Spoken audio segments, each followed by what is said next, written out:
হাসিনা পরবর্তী বাংলাদেশের শাসনভার চলে গিয়েছে অন্তর্বর্তী সরকারের হাতে। সেই অন্তর্বর্তী সরকারের প্রধান উপদেষ্টা মোহাম্মদ ইউনূসের আমলে বাংলাদেশের সঙ্গে ভারতের শত্রু দেশ পাকিস্তানের প্রীতি বেশ বেড়ে গিয়েছে। ভারত বিরোধিতার প্রমাণ মিলেছে প্রতি পদে পদে। ভারতকে এড়িয়ে প্রতিবেশী পাকিস্তানকে বেশি ভরসা করতে দেখা যাচ্ছে ইউনূস প্রশাসনকে। এই পরিস্থিতিতে কিন্তু আরো গুরুত্বপূর্ণ খবর সামনে এসেছে। বাংলাদেশে নাকি ঢুকে পড়তে চলেছে পাকিস্তানি সেনা। 1971-এর মুক্তিযুদ্ধে পরাজিত হওয়ার এত বছর পর ফের বাংলাদেশের মাটিতে ঢুকে পড়তে চলেছে পাক সেনা। ইসলামাবাদের দখলে চলে যাবে বাংলাদেশের সব কন্টেনমেন্ট। ভাবুন একবার। তবে আপনাদের একটা কথা জানিয়ে রাখি, এত বছর পর বাংলাদেশের মাটিতে যে পাকিস্তানি সেনা ঢুকে পড়েছে সেটা কিন্তু স্বাধীন বাংলাদেশে। মোদ্দা কথা হলো, বাংলাদেশের সেনাবাহিনীকে যুদ্ধের প্রশিক্ষণ দেবে পাকিস্তান সেনা। এ বিষয়ে ইতিমধ্যেই সব পাকা কথা হয়ে গিয়েছে দুদেশের সেনা প্রধানের মধ্যে। সূত্রের খবর, পাকিস্তানের সঙ্গে যৌথ নৌ মহড়া করতে চলেছে বাংলাদেশ। জানা গিয়েছে পাকিস্তানের joint chief of status Shahir Shamshad Mirza বাংলাদেশে সেনা একাডেমিগুলিতে গিয়ে প্রশিক্ষণের ব্যবস্থা করছেন।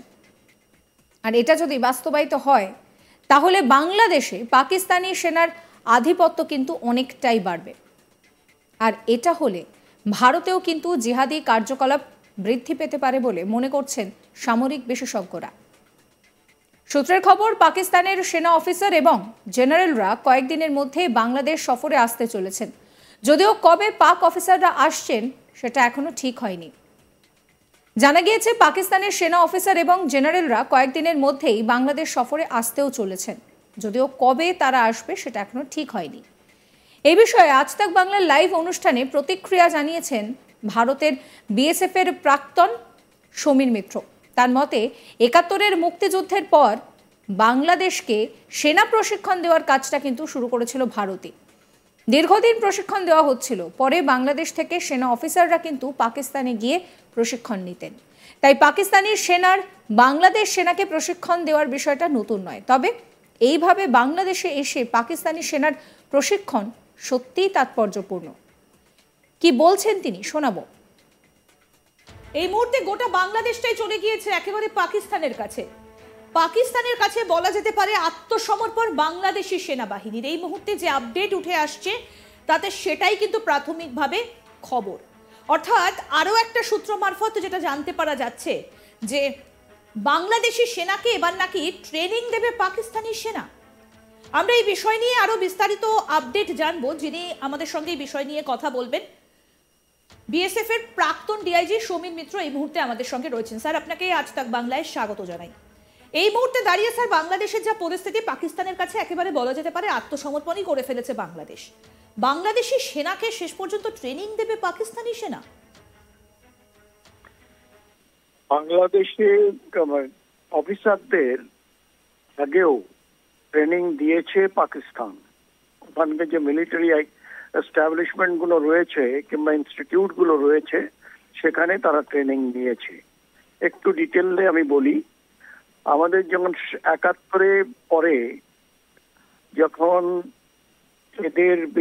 এদের আমাদের দেশ থেকে বের করে দেওয়া হলো ওই 93,000-কে, তারপরে যে বাংলাদেশ, সে বাংলাদেশ আজকে আর নেই। কারণ সেই সময় বাংলাদেশ এবং ভারতবর্ষের মধ্যে খুব সুসম্পর্ক ছিল। আমরা শুরু থেকেই বলেছি যে আমাদের প্রতিবেশী রাষ্ট্র বাংলাদেশ আমাদের বন্ধু রাষ্ট্র। তারপরে হাত বদল হলো। যতদূর আমার মনে হয় যে আমাদের যে ট্রেনিং ইনস্টিটিউট গুলোতে ট্রেনিং দেওয়া হচ্ছিল বাংলাদেশের অফিসারদের, ওই সময় হয়তো আমার যেটা মনে হয়েছে যে ওই সময় যিনি এসেছিলেন স্বাধীনতার পরে এখানে দায়িত্ব নিয়ে, তার তার কোন রকম ভাবে দান ছিল না বাংলাদেশের স্বাধীনতায়। সে এরশাদ হোক, কারণ এরশাদ ওয়েস্ট পাকিস্তানের স্টাফ অফিসার ছিল, কোন একটা general as a lieutenant colonel. তো মিস্টার এরশাদ আসার পরে এটাকে আরো ইসলামাইজ করার চেষ্টা করেছিলেন, যার মধ্যে একটা আমার যতদূর মনে পড়ছে যে কয়েকটা ব্যাচ উনি পাঠিয়েছিলেন পাকিস্তান আর্মির কাছে ট্রেনিং এর জন্য। অথচ তাদের ট্রেনিংটা কিন্তু আমরা প্রথম শুরু করি ওদের ট্রেনিং দেওয়ার জন্য। এই জায়গাটায় আমার একটুখানি ছোট্ট মন্তব্য, যে যখন একটা দেশ তাদের সবচেয়ে যে ইম্পর্টেন্ট ইনস্টিটিউশন সেটা হচ্ছে আর্মি, সেটা আমাদের হোক বা পৃথিবীর যে কোনো জায়গায় হোক, সুতরাং তাদের যে দায়িত্বটা বাংলাদেশ থেকে আমাদের দেওয়া হয়েছিল এবং আমরা যথেষ্ট আগ্রহের সঙ্গে নিয়েছিলাম, যখন আমি বলছি যে আমাদের অর্থাৎ ভারতবর্ষকে, এবং সেই ট্রেনিং কিন্তু চলতো, পরবর্তীকালে সেই ট্রেনিংটা গ্র্যাজুয়ালি উইথড্র হয়ে যায় এবং তখন থেকেই কিন্তু পাকিস্তানে এরা কিছু কিছু অফিসার যেতেন তাদের ট্রেনিং দেওয়ার জন্যে, এবং সেই ট্রেনিং এর ইয়েতে দেখা যায় যে তাদের মধ্যে বেশ কিছুকে বিদেশে ট্রেনিং করার জন্য পাঠানো হয়েছে বাংলাদেশের অফিসারদের। যে দায়িত্বটা আমরা কন্টিনিউ করতে পারতাম কোনো এক অজ্ঞাত কারণে, কিংবা হয়তো আমাদের বলবো যে একটু কঠোর হলো indifferent attitude towards the training of Bangladeshi officer হতে পারে, সেটাও একটা কারণ। সেই কারণগুলোর আজকে কিন্তু এইটাই হচ্ছে পরিণাম। আর বাংলাদেশ থেকে যে ওদের যে joint staff, chief of joint staff Shamshed, যিনি বাংলাদেশের ট্রেনিং ইনস্টিটিউট দেখা করার জন্যে মানে আগ্রহ দেখিয়েছেন, সেই ভদ্রলোক নিশ্চয়ই আসবেন এবং তাকে স্বাগত জানানো হবে।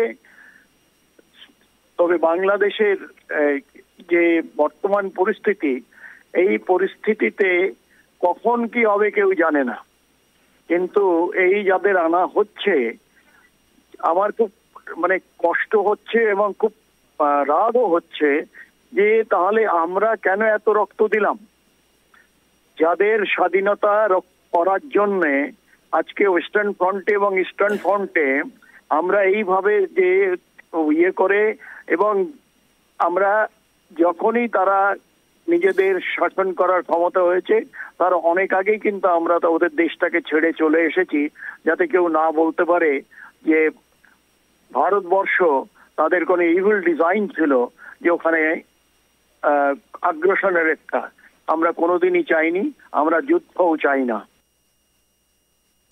জানা গিয়েছে পাকিস্তানের joint chief of staff Shahir Shamshad Mirza বাংলাদেশে সেনা একাডেমিগুলিতে গিয়ে প্রশিক্ষণের ব্যবস্থা করবেন। আর এটা যদি সত্যিই বাস্তবায়িত হয় তাহলে বাংলাদেশে পাকিস্তানি সেনার আধিপত্য অনেকটাই বেড়ে যাবে। আর এটা হলে ভারতেও কিন্তু জিহাদি কার্যকলাপ বাড়বে বলেই মনে করছেন সামরিক বিশেষজ্ঞরা। সূত্রের খবর, পাকিস্তানের সেনা অফিসার এবং জেনারেলরা কয়েকদিনের মধ্যেই বাংলাদেশ সফরে আসতে চলেছেন।